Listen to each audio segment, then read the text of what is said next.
Olá, família, como vai você? Seja bem-vindo e bem-vinda a mais um encontro nosso. Eu espero que hoje seja mais uma oportunidade aproveitada por todos nós para encontrarmos forças e superarmos as nossas dificuldades. A vida não é fácil para ninguém.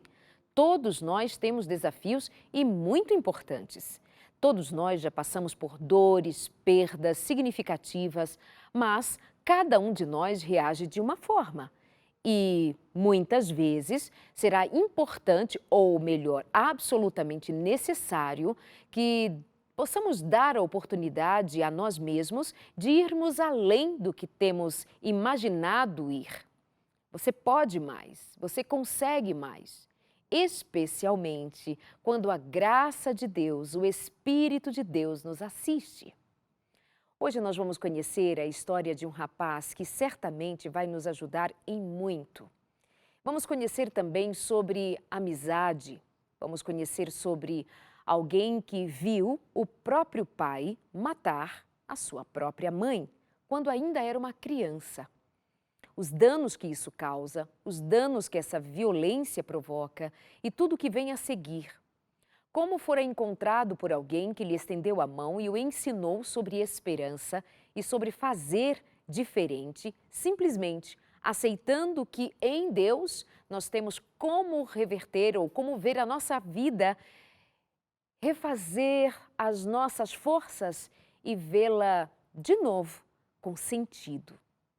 Quero conversar com você sobre isso, costurando aprendizados o tempo inteiro. Fica conosco. Vamos receber aqui no programa a psicóloga Ruth Santana. Bem-vinda mais uma vez aqui ao consultório. Obrigada, Ruth. Obrigada, é um privilégio, um prazer estar aqui. Obrigada.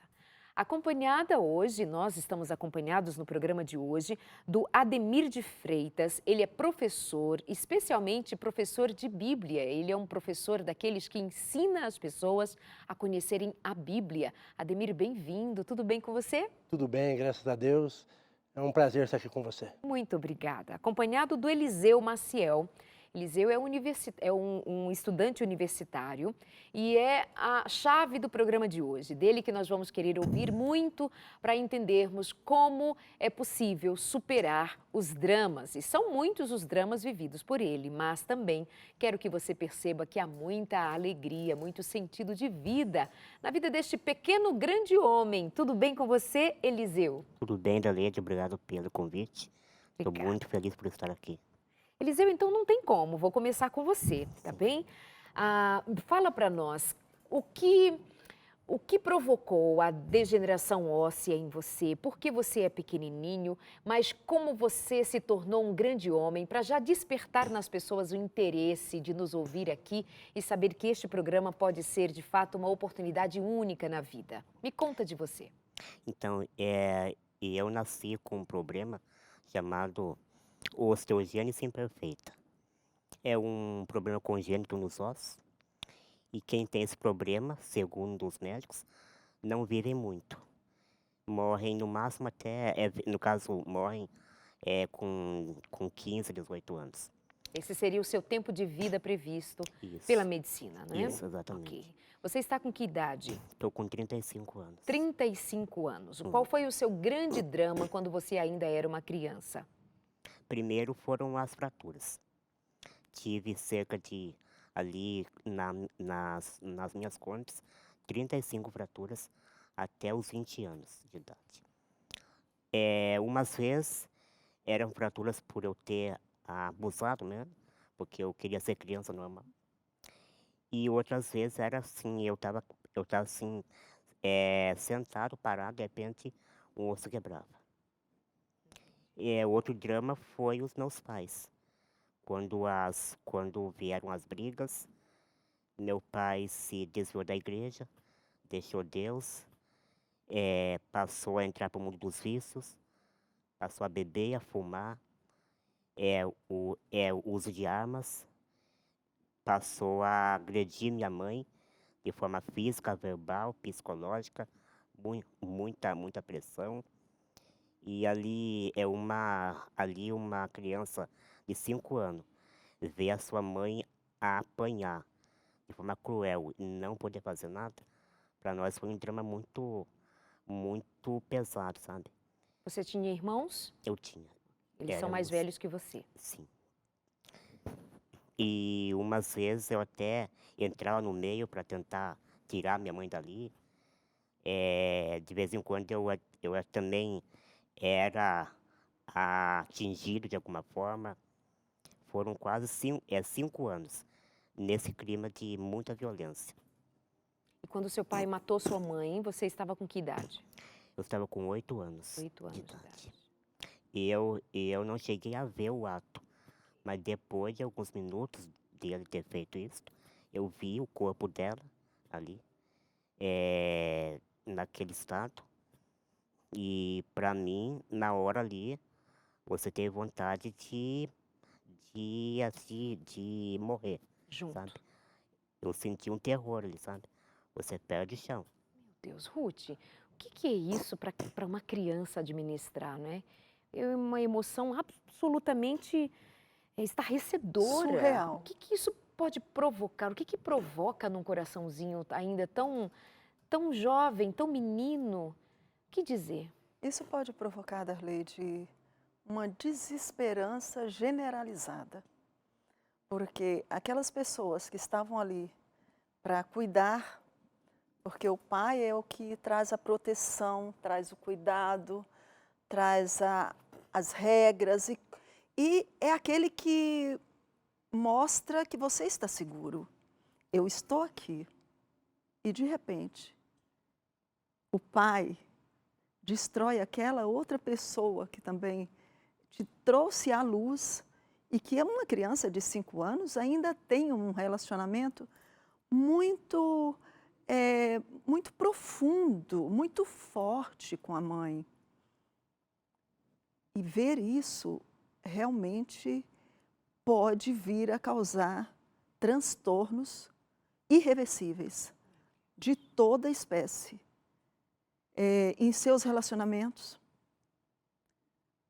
transtornos de personalidade, porque a realidade se torna tão cruel, tão dolorosa, que alguns até formam uma outra personalidade para se abrigar, para sair daquela realidade dele e viver uma outra realidade.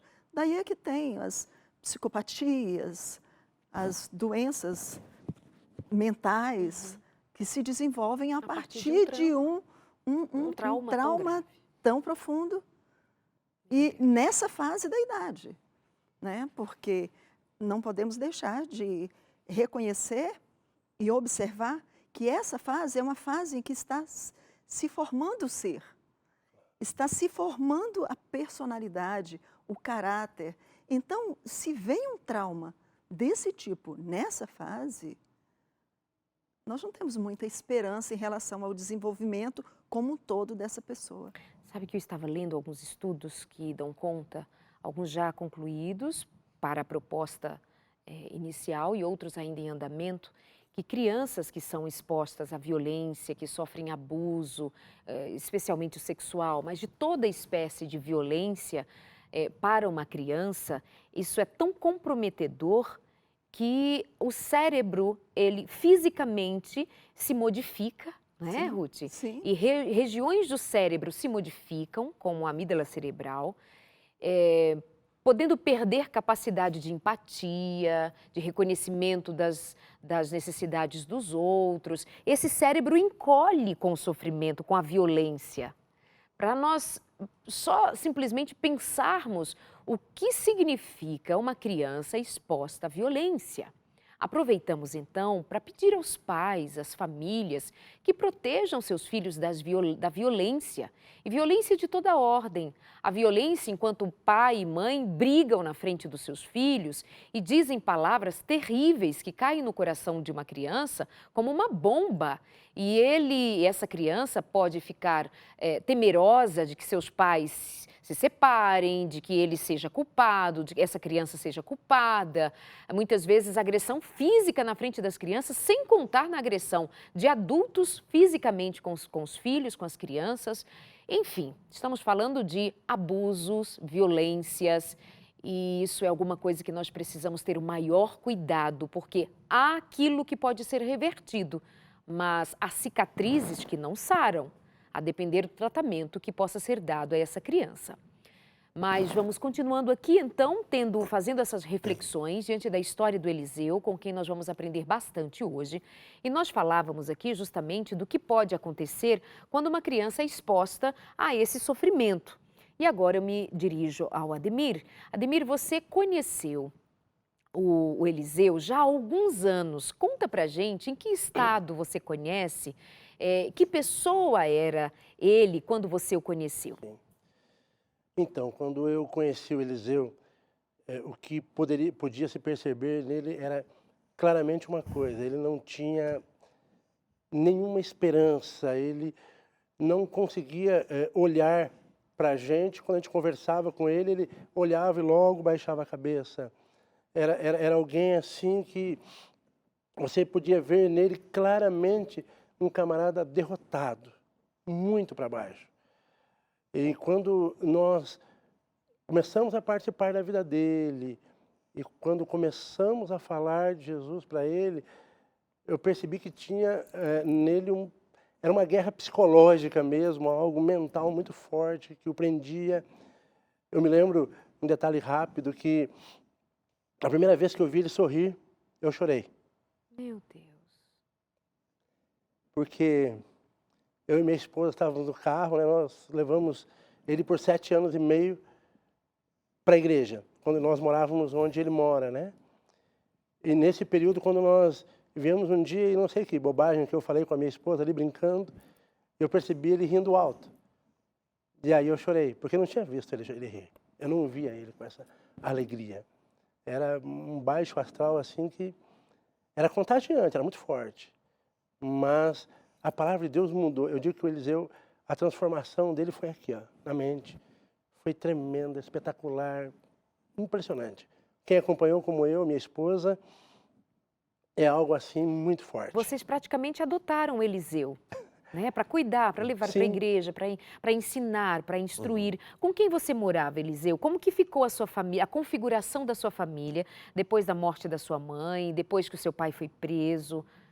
Depois ficou só eu e meus 6 irmãos. Eram 6. 7 ao todo. Com você 7. Isso. Dois que mantinham a casa. E depois uma outra mulher, muito amiga da minha mãe, ia ali para fazer almoço e janta. E depois, aos poucos, uns foram casando e tudo mais. Eu só fui ver meu pai depois de 6 anos, no final de 97. E cada vez que ele vinha na Páscoa e no fim do ano, a gente ficava 3 noites posando fora, para ficar longe dele. Seu pai saía da prisão para vir-los visitar e vocês saíam de casa. Isso. Claro que nós sabíamos que ele não ia fazer o mesmo, né? Mas nós não queríamos ficar perto dele. E depois de 10 anos preso, ele faleceu. Faleceu ali, cerca de 400 quilômetros longe de nós. Nós só fomos saber depois de mais de uma semana até chegar o aviso. Né? Chegou o aviso ali contando. Me lembro que ninguém chorou, ninguém ficou triste, né? Pelo que tinha acontecido. E a revolta estava ali, sabe? Tristeza. E Eliseu, me fala então desse tempo sobre o qual Ademir se refere. Me fala de você enquanto sentimentos, emoções. Ele disse que viu você com baixa autoestima. É isso mesmo ou foi uma má interpretação dele? Mas era exatamente isso. Eu era alegre quando eu fazia coisa de momento ali, que nem, por exemplo, eu ia muito em festas, bailes. É nada. Né? Olha só! Mas eu chegava em casa, já voltava. Mas ia pra balada? Ia. Olha, olha. Enquanto estava lá, você então você não era feliz, você era alegre. Alegre. Porque alegre é um estado de espírito momentâneo, né? Isso. Mas ao mesmo tempo, parece que era da personalidade Parece que tinha algum desejo de querer viver, né? Sim, Porque sim. diante de tudo que aconteceu, apesar de tudo e o ambiente que vivia, ele ainda tinha um sentido de festa, né? Mas e quando ele fala da sua autoestima? Como era você, assim? Como você encarava as pessoas? Ah, eh, eu sempre tive ali na infância um gênio um tanto forte, devido ao meu contexto, Claro. sabe? E o que me derrubava muito eram as vezes que eu tinha fraturas no corpo. Cada ano eu tinha uma ou duas fraturas. E cada fratura era um mês de gesso, até perder a barriga. Tinha vezes que eu ia e quebrava os dois braços numa só vez. Outras vezes os dois fêmur numa só vez. Quando era um braço, eu podia apoiar com o outro. Agora, os dois quebrados, as duas pernas quebradas. Então isso aí acabava comigo, sabe? Te causava revolta? De certa forma, sim.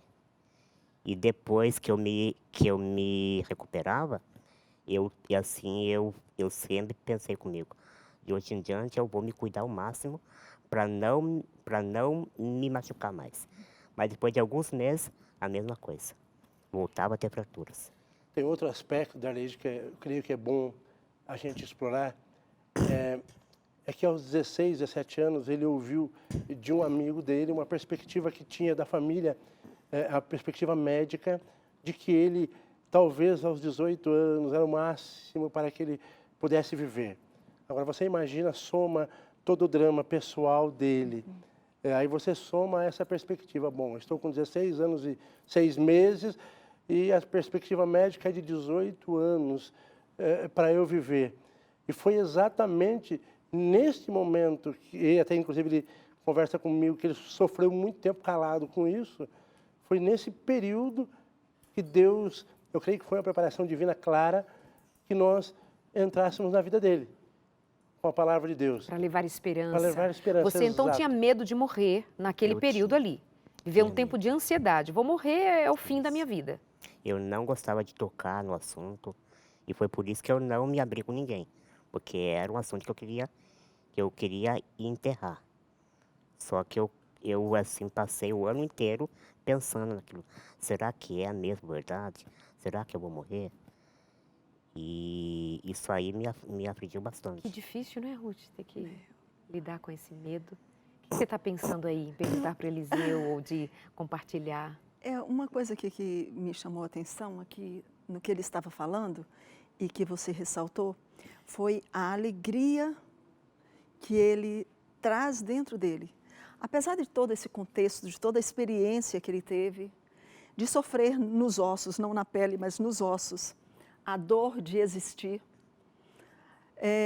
ele tinha uma alegria genuína, uma coisa dele, do Eliseu como pessoa. Tanto que ele procurava estar no meio das pessoas, se divertir. E eu conversando com ele, eu fiquei sabendo que ele foi cuidado pela mãe. E desde os primeiros dias em que o bebê nasce, esse cuidado da mãe, esse investimento da mãe, que a mãe fica ali naquela loucura com o bebê, a importância desses momentos, dessa criação desse laço mãe-bebê, o tanto que é importante para o restante da vida da pessoa. E isso, ele contando aqui, dessa alegria dele, me fez lembrar do que ele me disse, que a mãe esteve sempre com ele. O pai trabalhava na fazenda e a mãe cuidava da família. E ali junto com ele. Então, essa mãe, apesar de ter saído da vida dele aos 5 anos, fisicamente, ela continuou com ele. É verdade. Tudo que ela fez para ele, tudo que ela se projetou nele, continua com ele até hoje. Daí vem essa vontade de viver, porque alguém me ama Isso tudo está registrado na mente dele. O que ele viveu desde os primeiros dias de nascido. E na primeira infância ali, no primeiro ano, o segundo ano, sabe? Sempre reforçando aquela ideia de que valia a pena viver. Por quê? Porque tem alguém que me ama. E era a mãe dele. E isso ficou na sua mente. A gente vê no seu olhar que você tem esperança e tem alegria. E isso fez com que ele, eu acredito, depois ele se identificasse. Esse amor de mãe com o amor de um pai. Quando ele encontrou esse pai. Não um pai que... Não um pai biológico. Não um pai biológico. Não um pai que escreveu umas linhas escuras no livro da sua vida. Mas aquele pai que já estava te esperando. Sabe? Esperando para conhecer, porque cuidando de você, ele já estava, desde o momento que você foi concebido. Ele já estava. Então, é muito bonito a gente ver quanto é importante os relacionamentos humanos. O quanto que é importante quando uma mãe abraça o seu filho. Pode até ser que alguém não tenha tido o prazer de ter uma mãe biológica, mas aquela pessoa que estava cuidando dele, que estava representando a mãe, investiu nele tempo, amor, carinho, e fez com que ele sentisse que era gente, que era especial, e isso fica marcado. E isso te impulsiona a ir em frente, mesmo que tenha dificuldades da vida, que todos temos, mas isso fica ali registrado. Isso significa para todos nós a necessidade do afeto, significa reconhecer o afeto, o amor, a dedicação, o olhar, né, a presença para validar a existência do outro. Cuidado com a maneira com a qual você se refere ao seu filho, cuidado com a falta de tempo com os seus, cuidado com a falta de olhar nos olhos e dar ao outro um lugar de uma existência importante, significativa para você, para que ele se sinta amado, pertencido. Todos nós queremos pertencer, né, a alguém. Essa ideia de assim, é de todo mundo, ninguém é de ninguém. Não, isso não é saúde mental, isso não produz saúde mental. Saúde mental tem a ver com aconchego, com acolhimento, com o sentimento de pertencer a alguém, de ser amado por alguém.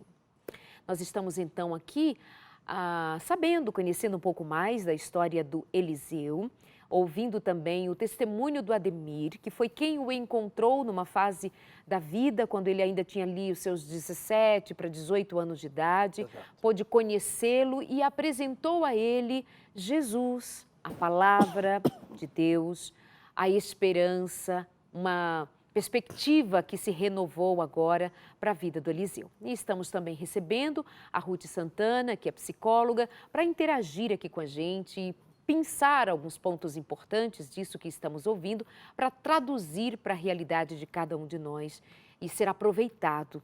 Sendo que, diante do que estamos ouvindo, cada um ali, cada um de nós, vai fazendo a sua interpretação, vai fazendo para si mesmo uma elaboração do que está ouvindo, e eu gostaria muito que muitos, se não todos nós, pudéssemos assimilar, elaborar, que a vida pode ser de fato, não é nem que ela possa parecer, ela pode ser de fato muito difícil.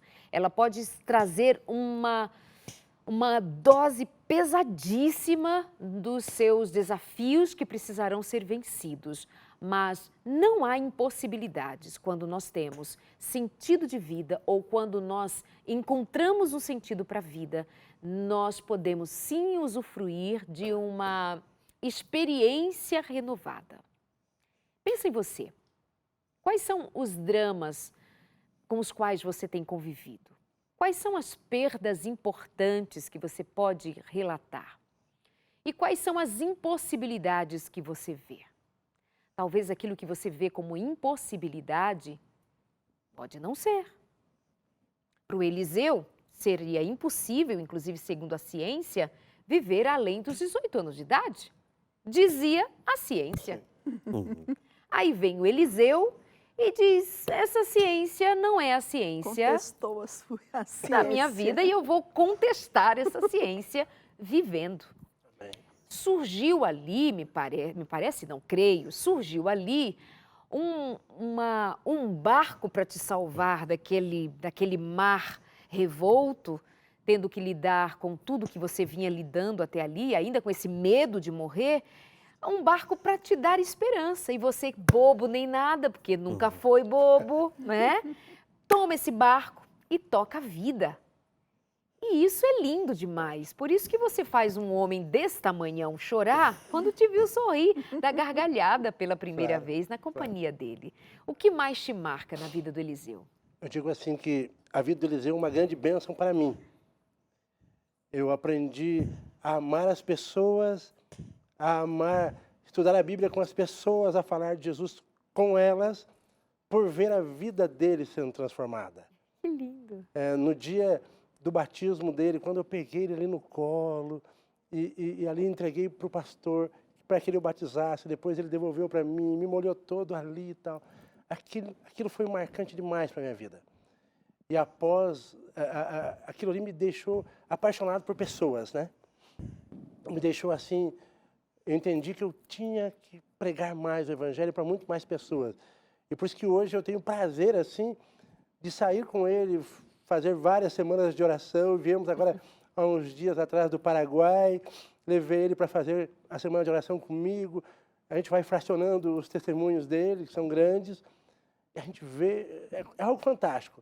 Primeira vez que eu vi ele andando um pouquinho, foi aos 20 anos, 21 anos, que eu vi ele andando ali, dando alguns passos, segurando na mão. Foi um negócio fantástico. Então, é algo que fazer o bem faz muito bem para a gente, né? Então, transformou minha vida. Mas isso é fantástico que você diz com relação a valorizar a vida, as pessoas, né? Porque vê-lo com todas as suas limitações, como tocar, como se aproximar, como falar, e a aparência dele, como é que ele pensa sobre si mesmo, causa em nós todo um cuidado. O que é que eu digo? Como é que eu toco? Como é que eu pergunto? Igual a nossa produção aqui, Preocupados. Ele sentaria na sua cadeira específica de rodas ou ele consegue ficar no sofá? Não sei se eu pergunto, não sei se eu falo.